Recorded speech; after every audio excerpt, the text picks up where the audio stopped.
funcionar. Y se contonean como emperadores y nunca quieren pensar en vez de aprenderse la ley verdadera y andan coqueteando con cualquier quimera. Pongan pues muchísima atención y aprenderse a todos la lección.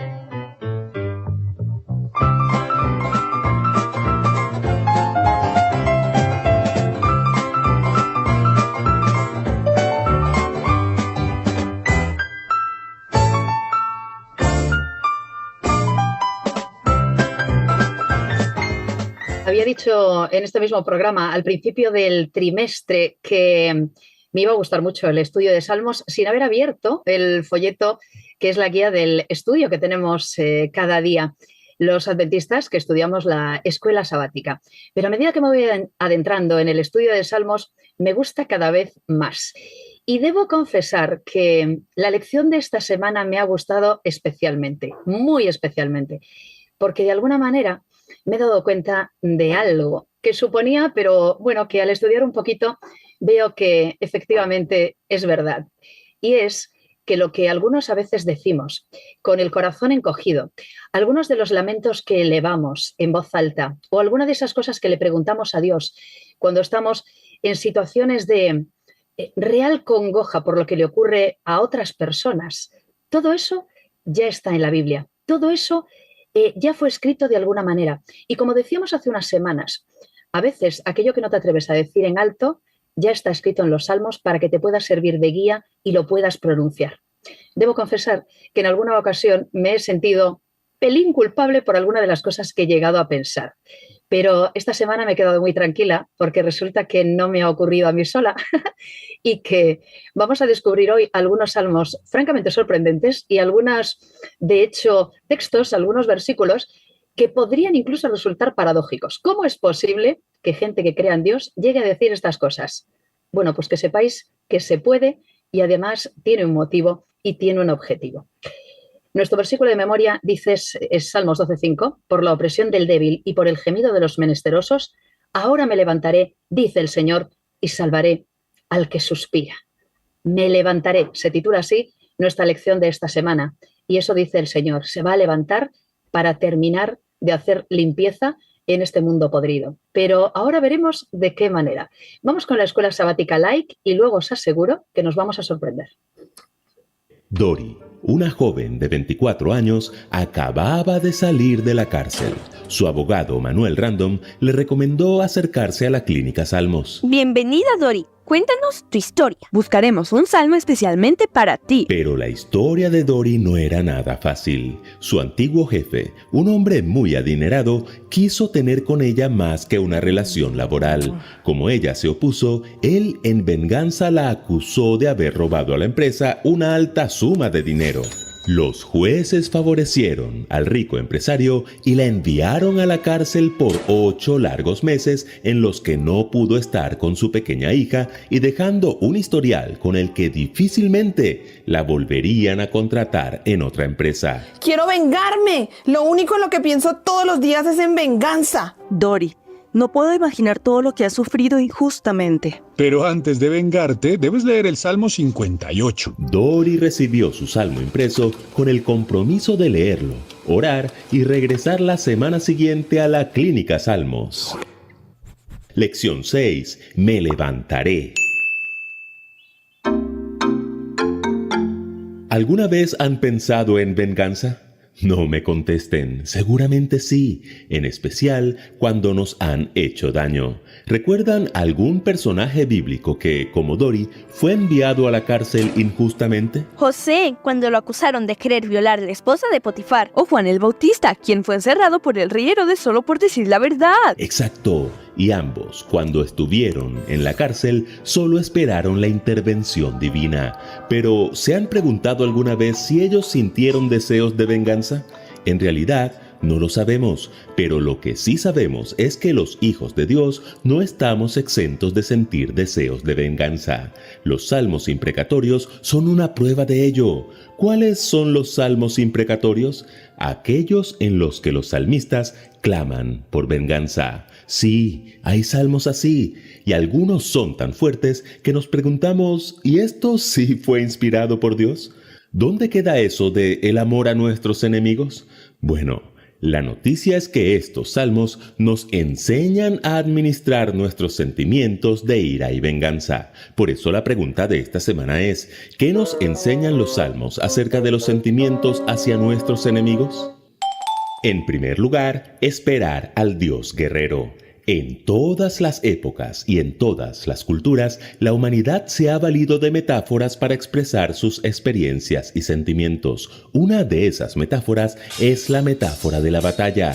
¿Cuándo solemos usar la metáfora de la batalla? Cuando alguien tiene cáncer, decimos que tiene una batalla contra el cáncer. O si alguien tiene problemas de adicción, decimos que tiene una batalla con las drogas. Correcto. En general, podríamos decir que todos tenemos que enfrentar batallas, y eso nos hace, metafóricamente, guerreros. El problema es que por más buenos guerreros que seamos, hay batallas que nos cuesta ganar, especialmente las batallas contra la injusticia. Como el caso de Dori. Exacto. Es allí cuando los salmistas usan la metáfora de Dios como un superguerrero que viene a darnos la victoria en nuestras batallas perdidas. Por eso los salmos están llenos de metáforas de Dios como guerrero. Se oyó el trueno del Señor, resonó la voz del Altísimo, lanzó sus flechas, sus grandes centellas, dispersó a mis enemigos y los puso en fuga. Me libró de mi enemigo poderoso, de aquellos que me odiaban y eran más fuertes que yo. ¿Lo notan? No es que Dios literalmente haya lanzado flechas y apuntado desde el cielo con armas superpoderosas a los enemigos de David y los haya exterminado con rayos y centellas. Es solo una forma metafórica del salmista de describir la intervención de Dios para darle la victoria. ¿Sientes hoy que estás perdiendo alguna batalla? Haz lo que hacían los salmistas. Invoca a ese Dios superguerrero para que se levante a darte la victoria, pues esa es su promesa. Por la opresión del débil y por el gemido de los menesterosos, ahora me levantaré, dice el Señor, y salvaré al que suspira. En segundo lugar, esperar al Dios justiciero. ¿Quién es un justiciero? Alguien que aplica la justicia en forma estricta y que le da un castigo justo al que hace injusticia. Correcto. Hollywood nos ha malvendido la idea de justiciero como alguien violento que se toma la justicia por su propia mano.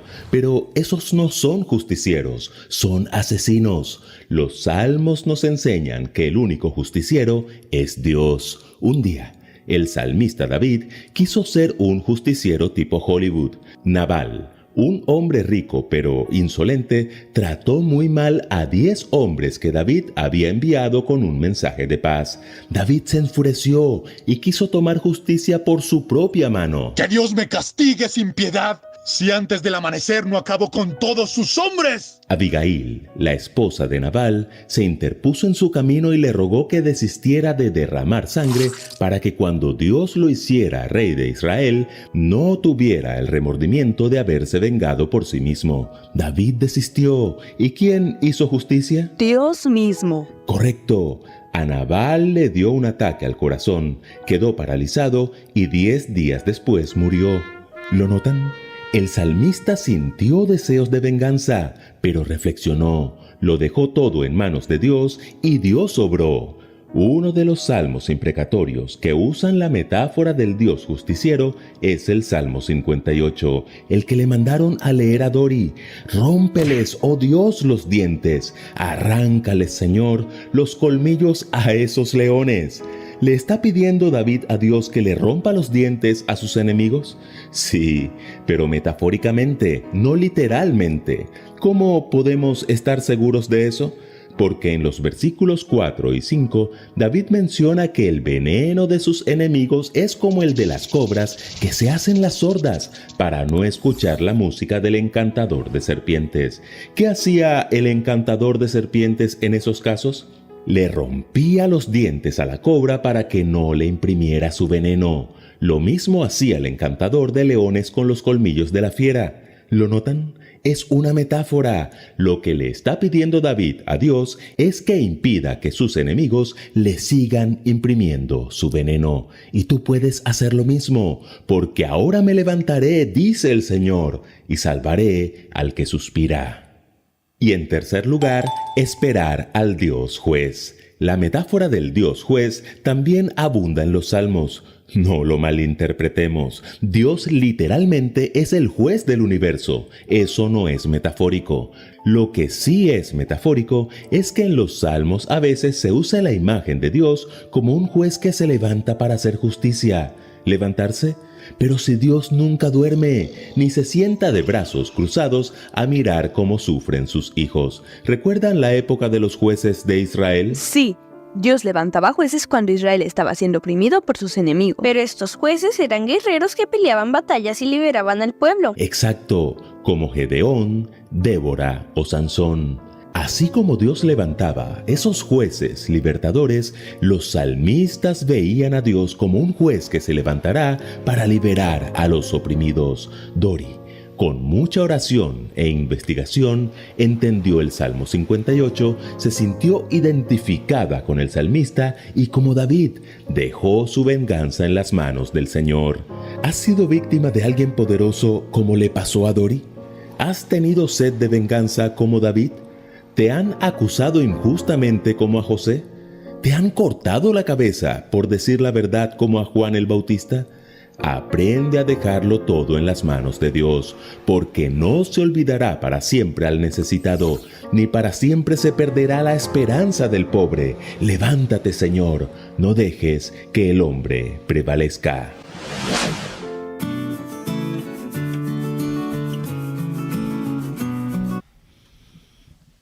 Estaba pensando yo que yo no utilizaría la palabra venganza para hablar de lo que siento, de lo que he podido sentir o de lo que entiendo sintieron a lo mejor todos estos hombres, pero es una percepción muy personal, ¿verdad? Muy particular, porque al final todo esto también lo podemos personalizar, ¿no? En realidad estamos hablando de emociones, de sentimientos. También yo creo que haciendo alusión a lo que nos decía Antón, de inteligencia espiritual, ¿no? A la hora de explicar, de entender también todas estas cosas, todos estos matices. Yo quizá no hablaría de venganza, pero estaba pensando qué palabra utilizaría, ¿no? Que no fuera exactamente venganza, porque a lo mejor puede ser que, como ellos, yo también estoy harta o cansada, o hay tantas cosas que no entiendo que de verdad, ¿no? Es decir, o no entiendo hasta dónde se puede llegar incluso con el mal, ¿no? O todavía no entiendo cómo es posible, ¿no? Que Dios siga esperando, ¿verdad?, a que todavía haya más gente que se pueda arrepentir. Porque a lo mejor si yo tuviera una espada flamígera en la mano, también la cogería y ondearía por ahí, ¿verdad? Yo me pensé muchas veces, si yo tuviera la espada Guarda flamígera... Guarda la espada, mete la espada, le dijo Jesús. No vayas cortando orejas por ahí. Si me la dejaran en la mano, yo andaría por ahí cortando cosas, sí, probablemente. Ganas nos dan. Ahí estamos. Necesito parar, necesito pensar. Y yo parto ya con esta pregunta y queridos, contadme. La lección en algún momento habla de una aparente discordancia entre el principio bíblico del amor y algunas de las cosas que a lo mejor hemos leído en los Salmos. Hemos leído sobre granizo, sobre carbones, sobre montes que flamean. Hemos leído sobre que sale humo de la nariz de Dios, esa imagen de cuando alguien está muy enfadado de verdad y de repente la dibujamos con ese... Eso viene en los Salmos también. Hemos leído rómpeles los dientes, hemos leído un montón de cosas como muy humanas, como muy metafóricas, pero que no son tan metafóricas, porque también responden a sentimientos reales, ¿de acuerdo? Entonces, es verdad que hay una aparente discordancia entre lo que leemos en algunos de estos versículos y lo que luego queremos aprender de todo esto. Y claro, ¿cómo soluciono yo esa aparente discordancia? ¿Cómo hago? La lección nos da pautas y pistas para que esto ocurra, pero en principio puede resultar hasta chocante, ¿no?, que leamos estos mensajes. Vamos a ver, ¿cuál es la primera sensación que podemos aportar al estudio de esta semana? Y luego vamos entrando por capítulos. Orángel, por ejemplo. Tú sabes que me pasó igual que a ti, ¿no? Con el tema de esta lección de escuela sabática, me gustó muchísimo, porque es como cuando estás viendo una película, ¿sí? Y las primeras partes de la película es el desarrollo de los personajes, el contexto de la situación. Así fueron las primeras semanas de este trimestre con la lección de escuela sabática. Ir hablando de salmos, ir mostrando algunas imágenes, ir mostrando que es el reflejo de la naturaleza humana. Y de repente, ¿qué pasa en la película cuando empieza el momento de acción? Cuando aparece el superhéroe, todo el mundo se emociona, todo el mundo aplaude. Y entonces esta lección justamente muestra ese Dios que, he visto toda la situación que ustedes sienten, he escuchado todo lo que ustedes dicen, he sentido lo que ustedes sienten y me levantaré. Entonces es como que el momento que esperábamos. Ese momento que cuando tú que oras, que tú que sufres, que tú que puedes estar necesitado y llega esa ayuda.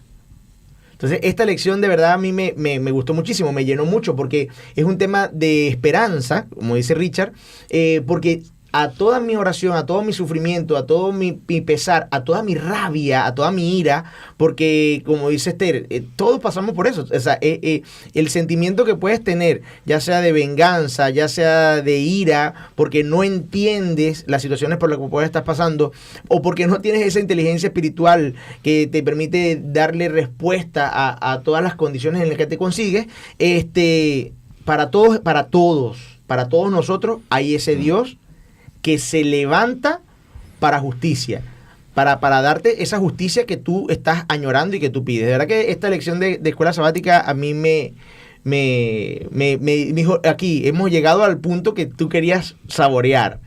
Y ¿por qué lo quiero saborear? Porque es un tema de que me da esperanza. O sea, la escuela sabática de esta semana me agrada muchísimo. Fíjate que dice que nuestra época, así comienza la lección, no es la única en la que rugen, fijaos qué verbo, rugir, rugen el mal, la injusticia y la opresión.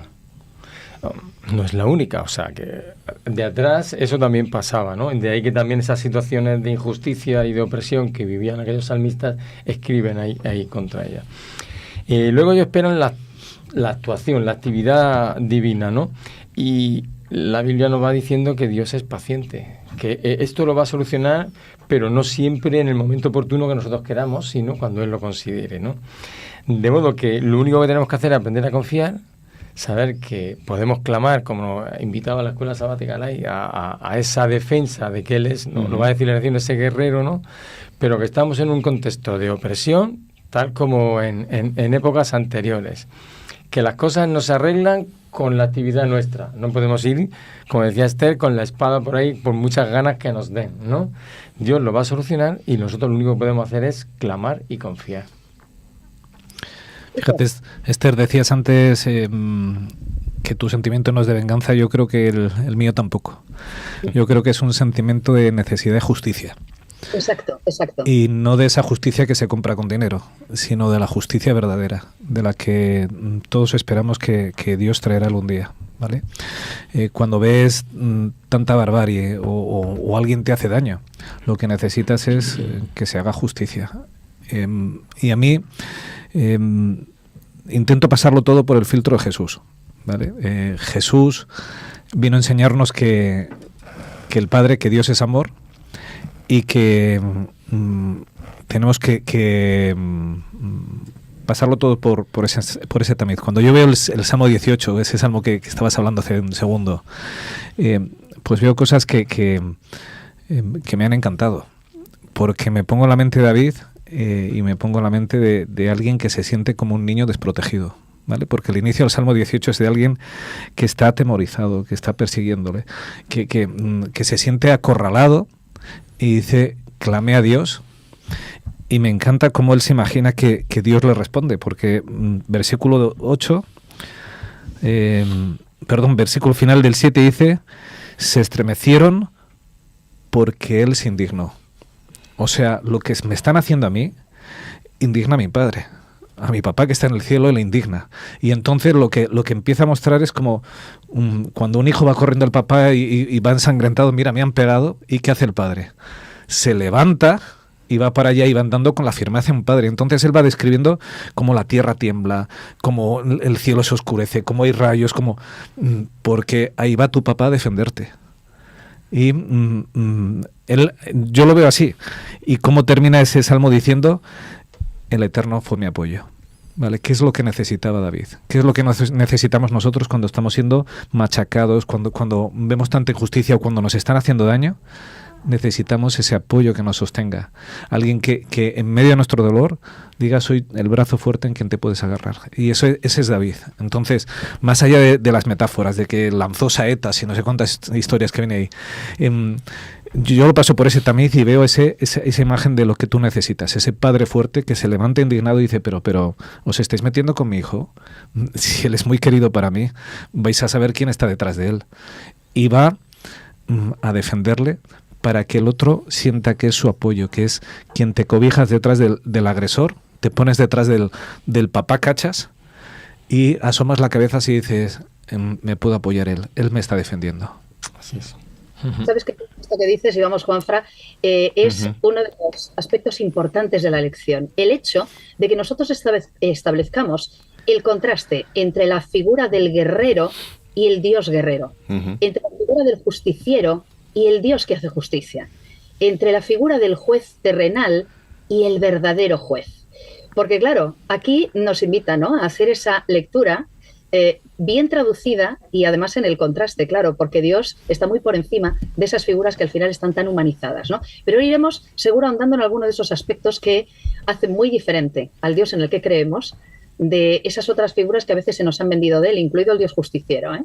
A pesar de que haya nubes, a pesar de que haya granizo y a pesar de que haya carbones encendidos. Es otra cosa, efectivamente. Tenemos que matizarlo bien. ¿Por dónde entrarías tú, Juanfran? Pues a mí me gusta mucho que esté esta lección en medio de los salmos, porque es necesaria y porque da permiso a ciertas actitudes. Yo estaba recapitulando de dónde venimos. Hemos transitado estas semanas que nos estamos acercando a este libro de los Salmos por una situación de lamento, por una situación de preguntas, de reconocimiento y de alabanza a Dios. Dios es mi rey, Dios tal. Y esta semana damos un poquito más y es ¿qué pasa cuando me lamento por una desigualdad, por una injusticia? ¿Dónde está ese amparo? Porque más allá, ¿dónde puedo dar ese grito y ese golpe en la mesa? Y lo primero es que veo que el Salmo da ese permiso. Es que Dios te dice, ven, vamos a dar un golpe juntos, porque es una semana de protesta, de manifestación. Yo veo aquí el salmista con ganas de reivindicar. Pero lo más gracioso es que me encuentro, no sé si estáis de acuerdo, con que Dios también protesta, con que Dios también reivindica, con que Dios también se está quejando. A Dios también le duele.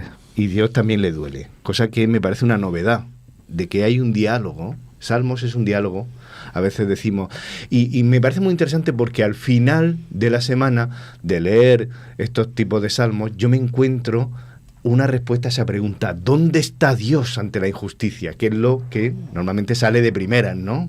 Con el sufrimiento, con esta situación del mundo, con este caos que tenemos, ¿cómo puede ser creyente? ¿Dónde está Dios? ¿No? El salmista nos está dando la respuesta, nos está dando la visión. Pero entonces voy ahora, después de esta primera aproximación, voy a la segunda, y es, nos han robado el discurso de la indignación.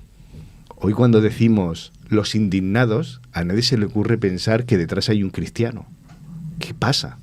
Nos hemos dejado arrebatar por el discurso de la reivindicación hacia la justicia. Los primeros que deberíamos estar al frente, reivindicando un mejor trato, una mayor distribución de todo, de relaciones, de riqueza, de lo que vosotros, deberían ser un cristiano que llevara siempre el primero, la bandera, ante esto. Y sin embargo hoy día me encuentro que nuestras iglesias, fundamentalmente las evangélicas, somos los que no se nos note demasiado.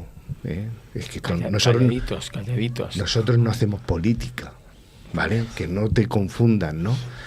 Y los primeros confundidos somos ese tipo de cristianos que dan un paso hacia atrás y se tapan los oídos cuando realmente tienen al lado una situación de desesperanza, de injusticia, y decimos, es lo que te ha tocado, tú aguanta.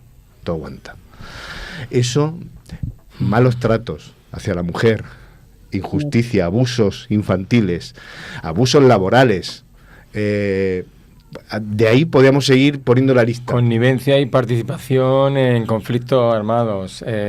Y deberíamos ser las iglesias, los cristianos, los que decimos seguir al lado de ese Dios que reivindica una justicia y una mayor paz social. Deberíamos ser los primeros que decimos, esto está mal. ¿Qué necesitas? ¿Qué puedo hacer yo por ti? A lo mejor yo llego hasta aquí, no puedo hacer realmente mucho, pero oye, si se nos ocurre algo, cuenta conmigo. ¿Dónde están esos cristianos? Porque ese es el tipo de mensaje que yo encuentro en los Salmos. Y también encuentro el tipo de mensaje. No puedo estar más de acuerdo con esto, Juanfran, porque ese fue uno de los sentimientos que tuve yo esta semana.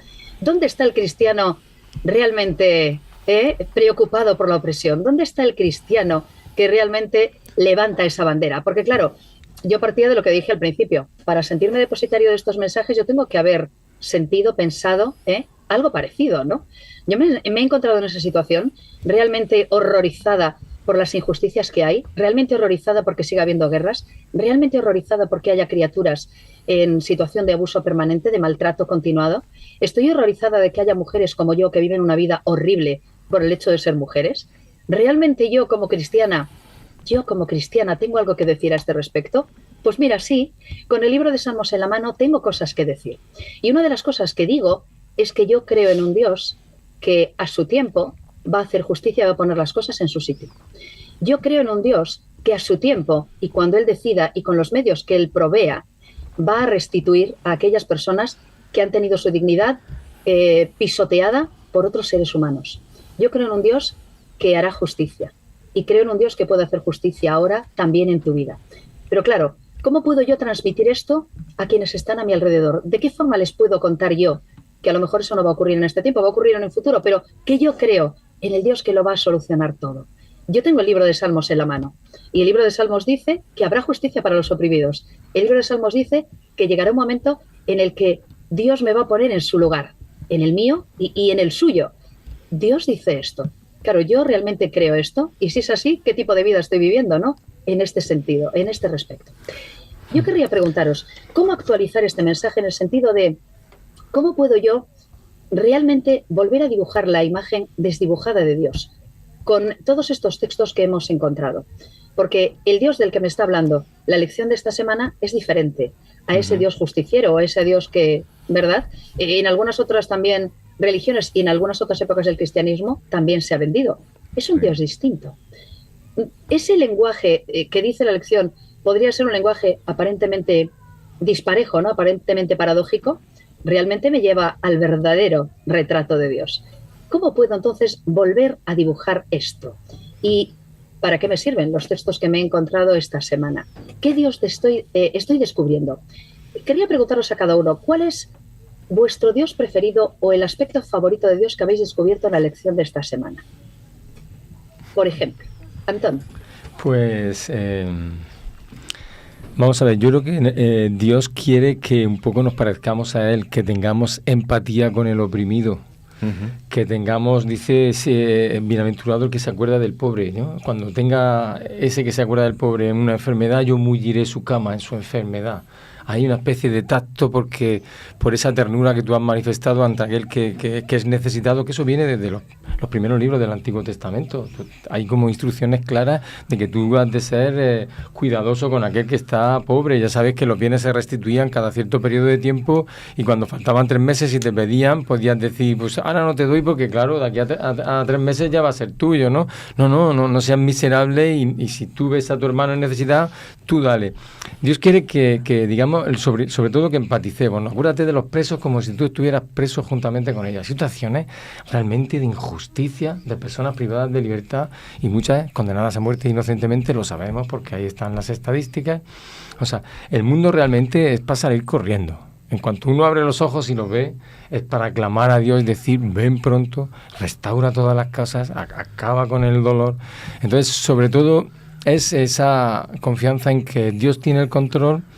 Yo me amparo en su justicia y juicio son el cimiento de su trono y a su debido tiempo Él lo hará. Mientras tanto, voy a intentar empatizar con ese carácter divino que hace que me haga ver el mundo como realmente es. Pues un mundo de desigualdad, un mundo de opresión, un mundo de derroche de recursos de forma estúpida. ¿Para qué buscamos agua en Marte si estamos contaminando toda la que tenemos en nuestro planeta o ahora tenemos una sequía atroz? O sea, de que realmente apliquemos la inteligencia para lo que sería conveniente. Así que me da en medio de esta angustia que uno siente vital por ver que las cosas y los problemas, en lugar de a veces solucionarse, se agravan, pues bueno, pues Dios los pondrá. Y yo intento poner mi grano de arena. Allá donde vea opresión, donde vea injusticia, me intento posicionar. Fíjate, antes Esther, de que sigas con el texto que has sacado, es que me parece muy interesante por lo que hablamos esta mañana. Ese de que dice, cuando veas una injusticia con el oprimido, actúa para que yo mulla tu cama en el lecho del dolor. Dios no promete que nos van a ir bien las cosas, ¿vale? Porque sigue habiendo enfermedad y lecho de dolor. Pero habla que al final de los días tu conciencia está tranquila, ¿vale? Y habla esperanza y paz, que es lo que hablamos al principio. Dios lo que te dice es, te voy a dar paz mental y esperanza al final. Si tú actúas conforme yo lo haría, tendrás paz y esperanza. No es te va a ir todo bien, no vas a tener enfermedad. No. Dios es realista. Vives en un mundo de dolor, vas a seguir teniendo dolor, pero al final de tus días tendrás tu mente en paz. No morirás podrido de dinero, ¿verdad? No serás un Bill Gates, mientras ves que la gente muere allí alrededor. Qué importante es eso, el tener ese mensaje de paz y esperanza, no como una teoría, sino como una realidad. Vamos a aplicar la inteligencia espiritual, que decía Antón en primera parte, porque yo leyendo el Salmo 82, por ejemplo, donde Dios dice que se levanta en medio, toma la palabra y dice, ¿hasta cuándo vais a estar haciendo esto? ¿Hasta cuándo juzgaréis inicuamente? ¿Haréis acepción de los impíos? Eso es prevaricación. Es decir, ¿hasta cuándo vais a hacer las cosas malas sabiendas? No que te equivoques y no me da cuenta. No, es que lo hacen mal sabiendo que está mal. Es decir, juzgas mal a los jueces, ¿no? Con esa responsabilidad. Imaginaos lo que es tener un juez que ya ha dictado sentencia a favor encima de todo, a favor del que es injusto, ¿no? Que si hay jueces así, pues se le llama prevaricadores y hay una sentencia. Y Dios está diciendo, mis jueces, los que deberían tratar al pueblo, son los primeros que se alinean con los opresores. ¿Y hasta cuándo? Es un lamento. Los cristianos, que estamos llamados a ser voceros, altavoces de los oprimidos, que tenemos que tener esa capacidad, si tenemos un micro, de poder denunciar por aquellos que no tienen ese don. A mí no me molesta hablar de venganza, que a algunos les puede, como todo ha empezado Esther diciendo, es que no me cuadra. Es que si algo tiene Dios es que Dios no se asusta. Si algo tenía Jesús, es que Jesús no se asustaba. Le ponen en medio una adúltera, o le traen un leproso que todo el mundo se echaba hacia atrás, ¿no? Y Jesús no se asusta, de a ver qué pasa aquí, ¿no? Un endemoniado, un enfermo de lo que sea, que para otros enseguida nos separamos de ellos, no te juntes, tal. Jesús no se asusta, es decir, por llamar venganza, Dios no se va a asustar. De hecho, no se asusta. El salmista está clamando por venganza. Está clamando porque le caigan sapos y culebras y de vaya peor. Mira, a esa persona que es injusta, que le salgan salpullidos hasta... Es decir, le deseo lo peor. Y lo dice el salmista. Y nosotros enseguida ponemos, no pienses eso, hermanito. No puedes desear el mal a tu hermano. Pero es que es un indeseable. Es que no os dais cuenta lo injusto que es. Eso... Es que no puedes desear el mal a tu hermano. Espera, primero Dios está diciendo, a ver, desahógate. Desahógate. Es decir, venga, a ver, ¿qué te pasa? Esos 4 gritos que tienes a veces ganas de dar, sí. Dios dice, venga, pégalos. ¿Y ahora qué? ¿Ahora qué hacemos? ¿Y sabéis lo que hace el salmista? ¿Qué es lo que me gusta y es donde yo quería llegar? Es que me quiero vengar, ¿qué tal? Al final, la propia palabra de Dios dice... Mía es la venganza, que lo dice Pablo en el libro de Romanos. ¿Estamos hablando de la misma venganza? No. Dios está diciendo, déjame la venganza a mí, que yo soy el que aplica la justicia. Y entonces, ese Salmo 82, ¿sabéis cómo termina? Dice el último versículo, álzate, oh Dios, juzga la tierra, pues tú eres el Señor de todas las naciones. Es decir, la justicia, hazla tú. Porque es que a mí me llevan... Yo es que estoy ahora mismo que he hecho por el camino de en medio. Sí. Vale, déjamelo a mí. Pero no está diciendo Dios, no, hermanito, no pienses eso, qué malo eres pensando, uy, ¿cómo te atreves? No, Jesús no es así. Dios no es así, Dios es, sí. A ver, déjate, tráeme, ven aquí. Sí, desahógate. Desahógate conmigo y déjame a mí. Es que el problema está en el énfasis de la evaluación del texto.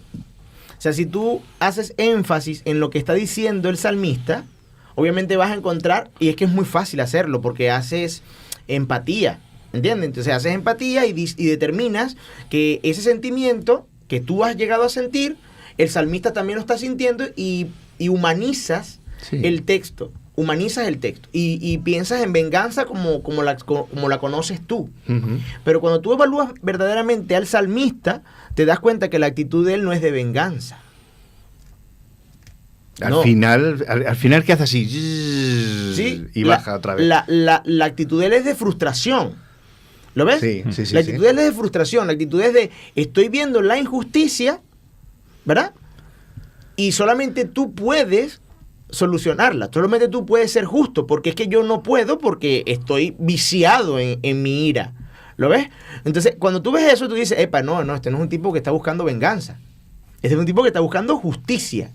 ¿Lo ves? Entonces ya no ves al salmista como un vengador. Que son dos cosas diferentes, ¿sí? ¿No? Entonces, y este salmo está cargado de una sabiduría tremenda, porque cuando tú te empiezas a desarrollar y evaluar los diferentes énfasis del contexto del salmista, te das cuenta que no solamente te está pintando el planteamiento de solamente ser el oprimido, sino que en esta situación hay un llamado de atención al opresor. Y no es que el opresor es otro, porque volvemos a caer en el énfasis de hacer empatía y colocarnos nosotros como los pobres oprimidos, ¿verdad? Y en ningún momento meternos en el zapato del opresor. ¿Lo ves? Entonces, sobre los demás, efectivamente. Sí, claro, porque tú siempre vas a tener sufrimiento, vas a tener penurias, vas a pasar y vas a ser oprimido y entonces automáticamente tú eres el oprimido. Pero aquí hay un llamado a atención. En esta elección, a que tú también puedes ser el opresor. Claro, es que de todas formas a veces metemos en los salmos cosas que no hay. Sí. Y metemos nuestros sentimientos. Yo, que a David le considero un tipo muy inteligente, dudo mucho que escribiera eso de al malo, atraviésale, mátale. Lo dice, Sí, pero nosotros le ponemos sentimiento. Claro, le hacemos esa empatía. Te acuerdas del vecino. Inmediatamente cuando estás leyendo este salmo, te acuerdas entre frustración y venganza, nosotros le metemos el sentimiento de venganza y no de frustración. ¿Por qué digo esto? Sigo diciendo, para mí David era un tío coherente, ¿verdad? Y él es un asesino y un adúltero. Entonces, me parecería totalmente inmoral que David dijera, al que me hace daño a mí, cárgatelo, ahora a mí perdóname, Señor, porque se me quebraban los huesos y fuisteis bueno y misericordioso conmigo. Tú, que me has mostrado la gracia, al resto no se la muestres, al resto machácale, pero a mí sé gracioso conmigo. No lo creo David. A veces le metemos donde hay frustración, que es, pero ¿cómo puede ser que esto sea así? Defiéndeme tú, ponte tú ahí de barrera, lucha tú por mí, que es lo que yo veo en los salmos. Le metemos la venganza, es machácale, písale, aplástale. Eso de alguien que se sabe culpable, de alguien que a veces pensamos, David superó su culpa. ¿Os acordáis la historia con su hijo Absalón? Salió, teniendo un ejército más poderoso, salió por patas por no enfrentarse, por ese sentimiento de culpa de esto en realidad lo he generado yo. Me extraña mucho que quien tiene ese sentimiento, quien sabe que vive gracias a la gracia de Dios, sea capaz de machacar al contrario. Entonces, a veces con una lectura nosotros le podemos meter el sentimiento, y lo que es una lectura de frustración, nosotros le metemos la venganza, donde yo digo, mi visión particular, esto solo es la visión de Richard, dudo que David tuviese ese sentimiento de venganza propia de él, sabiéndose que él era el primero que tenía que haber sido fulminado si sus hijos, los amigos de Urías el Eteo y tanta gente hubiesen dicho, venga, vamos a hacer aquí la justicia que esto merece. Claro, es que ocurre cuando tú lees este salmo con el paraguas que decía Esther de prejuicios, claro, tú automáticamente vas a decir, oye, mira lo que dice la palabra de Dios, ¿ah? Están hablando de odiar al prójimo. Y cuando lo lees con tus sentimientos, o sea, te han herido, al otro no le quieres ver y entonces que le encuentras amparo ahí en todo lo que dice. Le ha pasado como a mí, eso está aquí. Pero leámoslo entero, termina todo el Salmo. Al final te dejas en manos de Dios. Claro, pero cualquier emoción, en un momento dado, en las manos de Dios, déjamelas a mí. Entonces, no pongámonos ya los tablachos y los paréntesis, es decir, vente conmigo con lo que tienes. Y luego lo gestionamos juntos. Pero os voy a decir una cosa. Pero algo es que más. si sigues, escucha, es que aunque termine así, tu sentimiento no cambia. Si tú lees ese salmo con ese sed de venganza, tú piensas que la venganza que va a tener Dios no va a ser una venganza justa, sino que va a ser la venganza para ti. Claro. Entonces tú dices, por eso es que es un tema de concientizar sobre el tema de lo que realmente es la justicia de Dios. Porque si tú pides justicia a Dios, pensando que esa es la justicia que debe ocurrir, tú crees que Dios va a tomar venganza por ti. O sea, que realmente le va a partir los dientes, que realmente le va a hacer algo malo a tu prójimo, porque lo merece.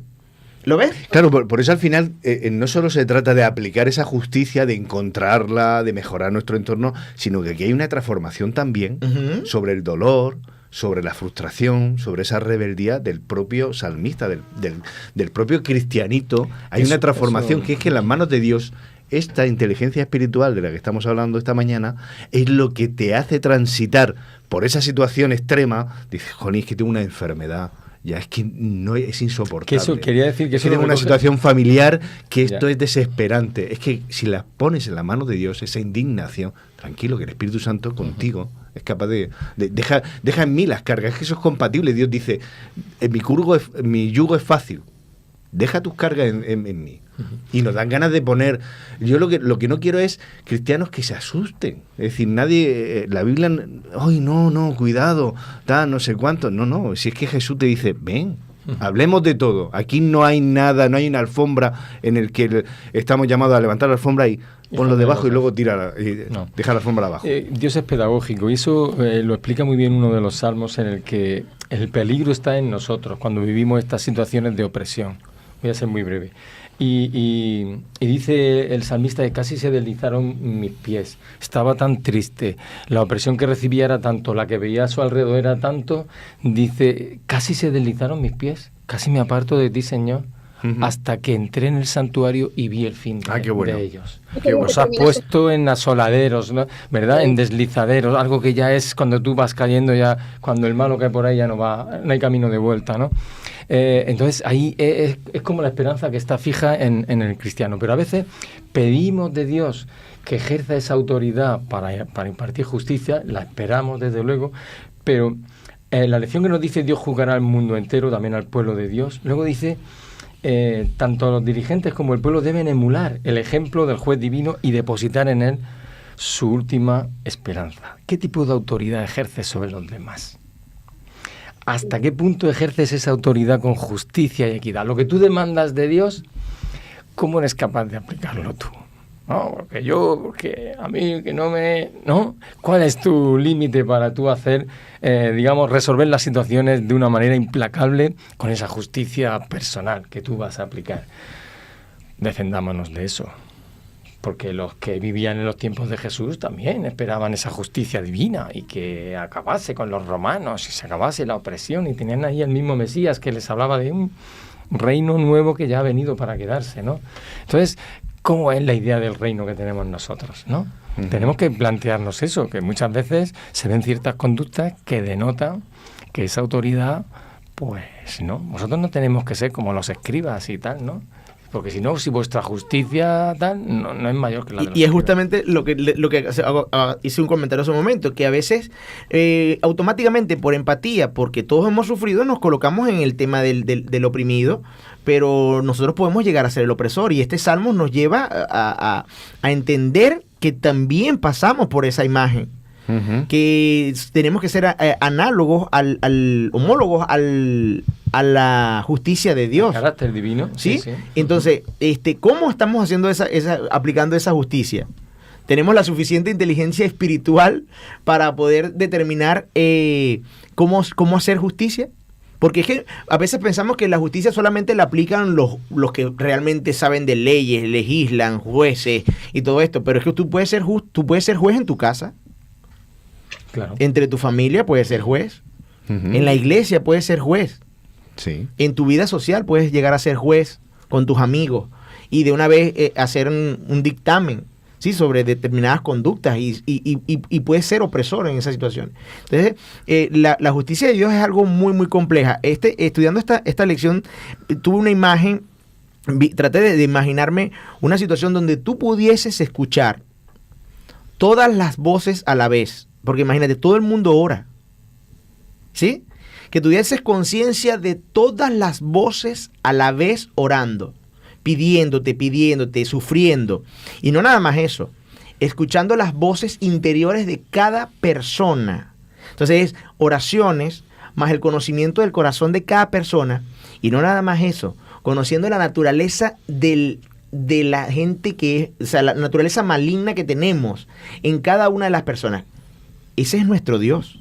Y cuando preguntaste, Esther, ¿cuál es esa cualidad que te gusta de Dios? Yo digo que es ese Dios que es consciente de todo.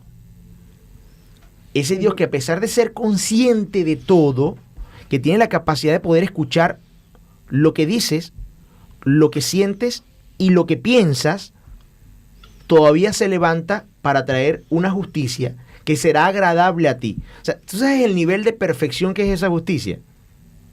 Y que solamente se puede desarrollar con esa inteligencia espiritual de poder acercarnos un poquito. Entonces yo creo que el llamado de Salmos al planteamiento de justicia es más a entender el tema para que tú puedas aplicar justicia, para que tú puedas ser...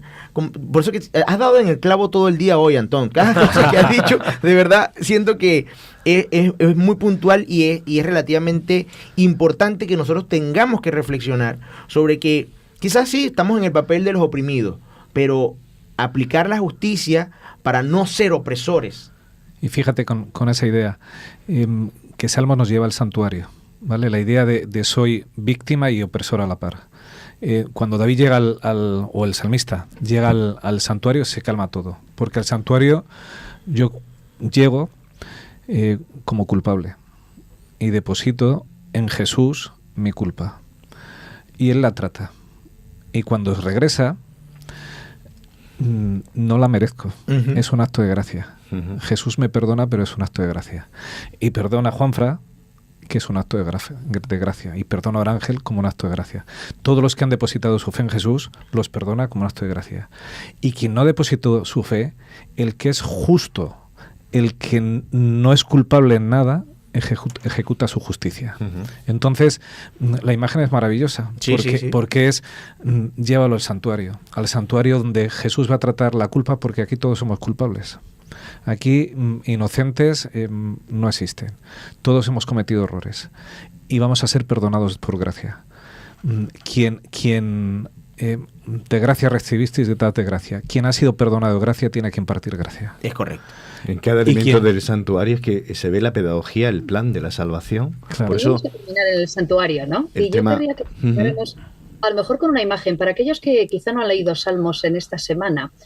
Qué bonito poder acabar justo ahí, ¿no? Yo voy a pediros a todos aquellos que estáis viendo este programa que hagáis un pequeño ejercicio de concentración e intentéis imaginaros esto. Con ese sentido de trascendencia al que alude la inteligencia espiritual, vamos a intentar trascender un poco de todas estas imágenes del mundo en el que vivimos, que hemos podido ir compartiendo esta mañana y en las que hemos reparado.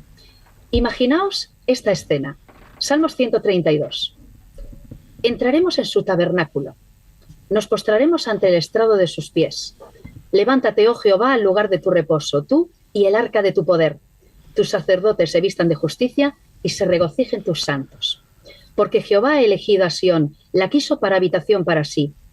Este es para siempre el lugar de mi reposo. Aquí habitaré, porque la he querido. Bendeciré abundantemente su provisión. A sus pobres saciaré de pan. Asimismo vestiré de salvación a sus sacerdotes, y sus santos darán voces de júbilo. Allí haré retoñar el poder de David. He dispuesto lámpara a mi ungido. A sus enemigos vestiré de confusión, mas sobre él florecerá su corona. ¿Cuán diferente es esta imagen a las que estábamos planteando hasta ahora, ¿verdad? ¿Cuán diferente es esto? Podemos trascender, podemos imaginarnos siendo partícipes de esta escena, siendo espectadores de esta escena. En el Salmo 96 nos dice: dad a Jehová la honra debida a su nombre, adorad a Jehová en la hermosura de la santidad, temed delante de él toda la tierra. Y ya hemos hablado de lo que significa el temor de Dios. Jehová reina, temblarán los pueblos. Él está sentado sobre los querubines, se conmoverá la tierra. Jehová en Sión es grande. La gloria del rey ama el juicio. Tú confirmas la rectitud. Tú has hecho en Jacob juicio y justicia. Queridos, ¿no deberíamos mirar un poquito más hacia arriba? ¿No deberíamos intentar trascender un poco más e intentar regalarnos con este tipo de imágenes que también nos trae Salmos? ¿Cómo lo veis? ¿Cómo os habéis acercado al santuario esta semana? Mira, ha habido 2 terremotos en pliego de 3, y poco, ¿sabes? Si vieses el ruido atronador y cómo tiembla la tierra debajo de tus pies, es impactante. Bueno, porque la Biblia lo dice así, en cada esquema de las 7 iglesias, 7 sellos, 7 trompetas y 7 plagas postreras, siempre hay un evento y un gran terremoto, y un terremoto cada vez más grande, va todo como increciendo, porque todo eso está como en el contexto del juicio final.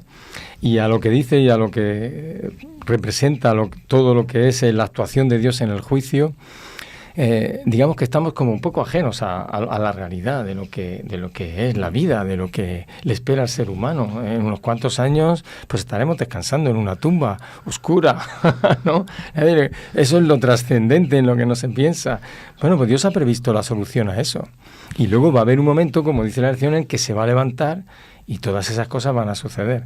Así que, mira, yo enmudezco. Yo sé que hay muchas personas que con puestos de responsabilidad están actuando muy mal en este mundo, están empleando muy mal el tiempo y la libertad que Dios les concede, y confío plenamente en que a su tiempo van a recibir la retribución si antes no reciben gratamente esa salvación que Dios ofrece, porque Él quiere que todos los hombres y mujeres vengan al conocimiento de la verdad para ser salvos. Así que yo confío plenamente en Dios, en esa actividad constante del Espíritu Santo, y lo que tenemos, como Él está tan preocupado por este mundo y sus habitantes, hemos de compartir ese mismo enfoque. Dios se va a levantar. Dios viene ya, Dios va a resolver todos estos problemas. Yo quiero ser del equipo de Dios. Mira que cuando comenzamos esta lección y te vas y lo vas viendo desde la superficie hasta lo más profundo, es inevitable no terminar con este salmo. Empiezas a ver una imagen de venganza, una imagen de ira, una imagen en la cual haces empatía, y cuando empiezas a desarrollarla, escudriñar, darte cuenta de las imágenes, darte cuenta de otras imágenes que están inmiscuidas en esta situación, y empiezas a verte tú como un opresor, empiezas a verte también como el oprimido, empiezas a ver cuál es la posición de Dios como justiciero, no te queda otra que alabar a Dios. No te queda otra que darle la gloria a Dios.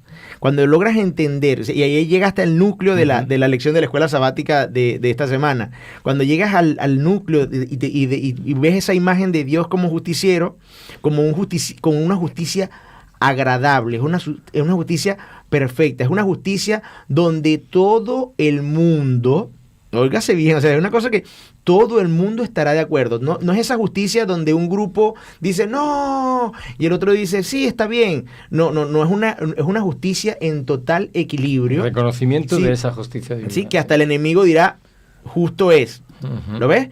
Estamos hablando de cuando entiendes que esa justicia llegará a ser perfecta, es el núcleo de la lección de la escuela sabática de esta semana. Por eso es que esta semana ha sido como yo siento que ya terminó el trimestre.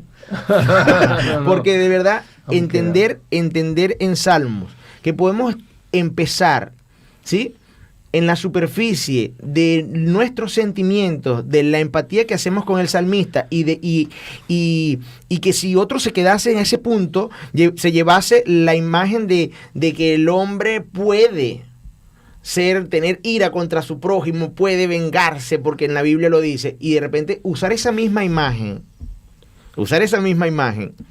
para darle la vuelta y decirte que Dios tiene una justicia de amor. Se encarga de eso. ¡Wow!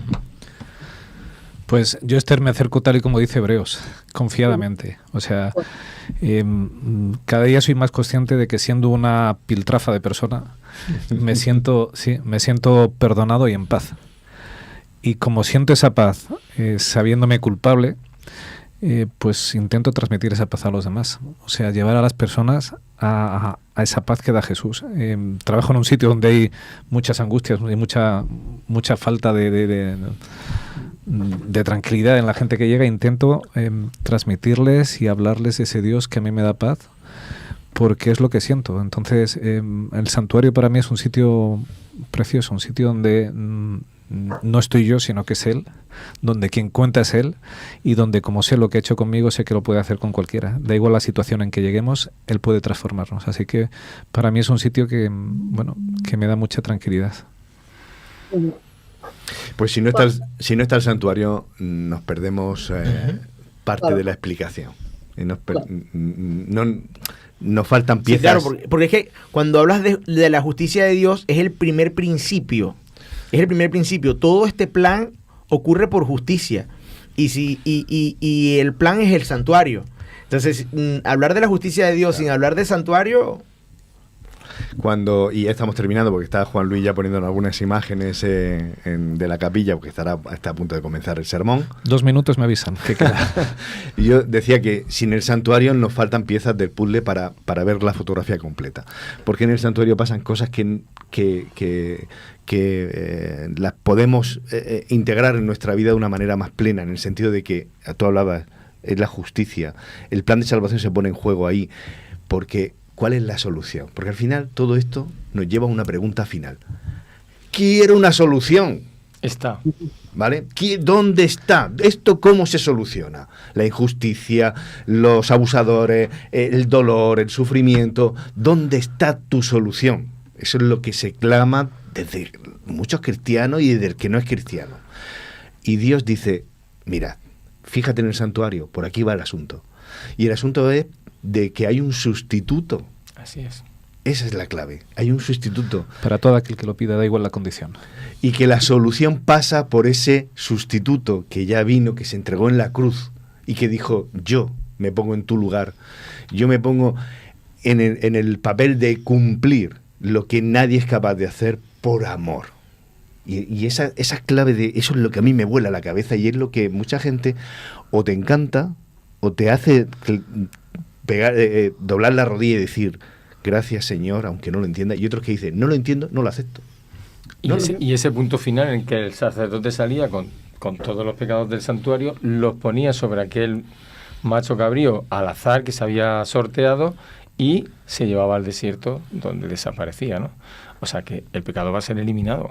Va a haber un punto y final. Y donde todos somos igualados, donde Urías el Eteo verá que su asesino, David, ha sido perdonado, pero que él, que también era culpable, ha sido perdonado. ¿Todo bajo qué? Bajo la misma gracia de aquel que pagó como un regalo de forma inmerecida. Es que la gracia es amor. Es decir, entonces el santuario nos iguala, o sea, el santuario nos dice, quien te hizo daño es malo, pero tú eres malo. Y habéis sido perdonados los dos. Entonces, no hay más venganza que buscar. Esa es donde yo quería ir a parar. Esa es la venganza de Dios. Claro. Mía es la venganza, es decir, hablemos de venganza, pero Dios dice, déjamela a mí. Y al final pasa por ahí, por estar Él como yo me sacrifico para volver a restablecer todo ese daño, todo ese abuso, todas esas malas relaciones, toda esa desincronía,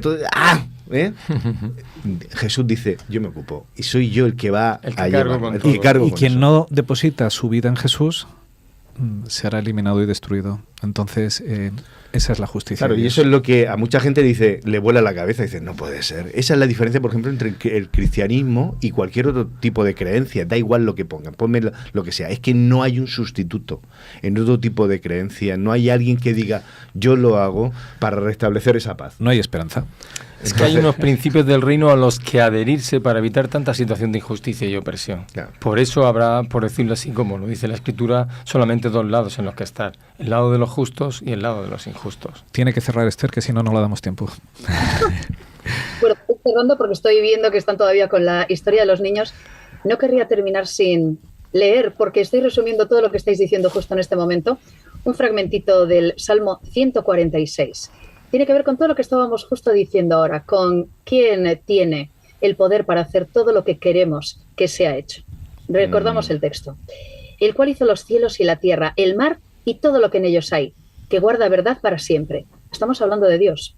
Que hace justicia a los agraviados, que da pan a los hambrientos. Jehová liberta a los cautivos. Jehová abre los ojos a los ciegos. Jehová levanta a los caídos. Jehová ama a los justos. Jehová guarda a los extranjeros. Al huérfano y a la viuda sostiene. Y el camino de los impíos trastorna. Versículo 10. Reinará Jehová para siempre. Tu Dios, oh Señor, tu Dios, oh Sión, de generación en generación. Aleluya. Amén. Amén. En esto creemos. Y esto es lo que nos puede dar, me temo, la tranquilidad suficiente en medio de esos sentimientos horrorosos que teníamos al principio del repaso de la lección, ¿no? Como nos hemos sentido tan identificados. Es verdad que estamos así, pero ¿qué dice el texto? ¿Quién hará justicia? A todo aquel que haya sido agraviado. ¿Quién le levantará? ¿Quién hará justicia al oprimido? El Dios en el que creemos lo hará.